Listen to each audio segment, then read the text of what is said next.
A special legislative session is now underway in Austin with major issues on the table, from THC regulation to eliminating STAR testing and addressing flood mitigation. East Texas could be directly impacted. Joining us now is East Texas Representative Cole Hefner. And Representative Hefner, thanks for joining us.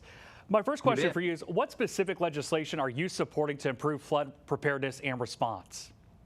You know, there's going to be some committee hearings that are going to evaluate and investigate what happened, and if anything could have been done to prevent that from being as bad as it was. And so the committee will get to work, and we'll see what they come back with. And I think we need to be looking at early warning systems, better interoperability with communications between all local, state, and federal agencies, and just what we might could have done better. And I will say, a lot of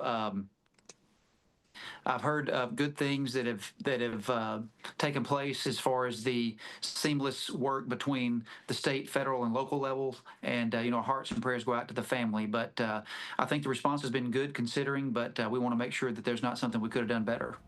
And how important do you think it is that you guys, focus in on, improving what happened there in Central Texas?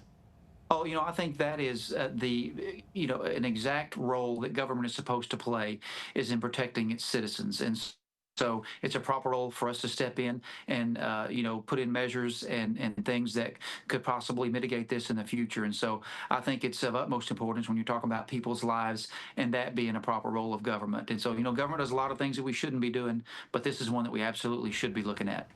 And how do you propose balancing urgent flood legislation with the rest of the 18-item agenda in just 30 days?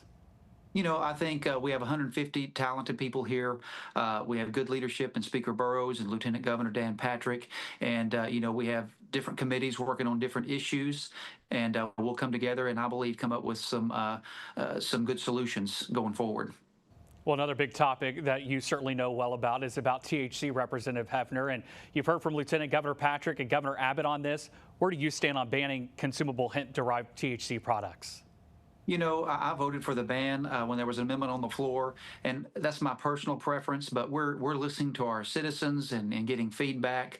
Again, there will be a lot of debate and committee work on that subject to see what the balance may be, and we'll cast our vote accordingly as we gather information. And at the very least, it should be kept out of the hands of minors, away from our schools and places where kids may be, at the very least. So we're still keeping an open mind, but we lean towards a ban, but we want to hear from our people and see where the facts lead. Well, do you think there's a middle ground between regulation and prohibition that protects those kids without crushing small businesses? I think it's possible, depending on what we come back with. The House and Senate may be in different places, and that's okay. We usually come to a pretty good place working together, and so we'll just see how the committee work goes and how the debate goes and where the information leads us. Representative Hefner, it's my understanding, I know you posted on social media, it's your honor to be appointed by Speaker Burrows to the House Select Committee on Congressional Redistricting. So do you support a redistricting map that would give Republicans up to 5 new seats as pushed by President Trump? There again, that's what committees are for. We're going to have 3 public hearings before there's a bill filed, if a bill is filed, to hear from the citizens around the state. And again, just make sure that we're properly reflecting the values of this state. And so that's what this process is for debate and discussion, to hear from our citizens. And again, I don't mean to sound like a broken record, but we'll see where that leads us and try to make things as fair and equitable as possible. What prompted the need for redistricting during this special session? I'm not completely familiar with the details, but I believe there was a lawsuit brought, and the Department of Justice has said that there's some issues with our maps, and so we're going to take a look at them and see what those may be, and if there's any changes need to be made, we'll make them. And how do you respond to those concerns that redistricting can be used in favor of one party over the other? Well, redistricting is an imperfect process. It is a highly political process, and like I said, I think that's what we'll do. We have a 21-person committee made up of people from all over the state, from the valley to the cities to the rural areas, and we'll gather information and gather facts, and then make the decisions based on what we find out, and we'll see where it goes.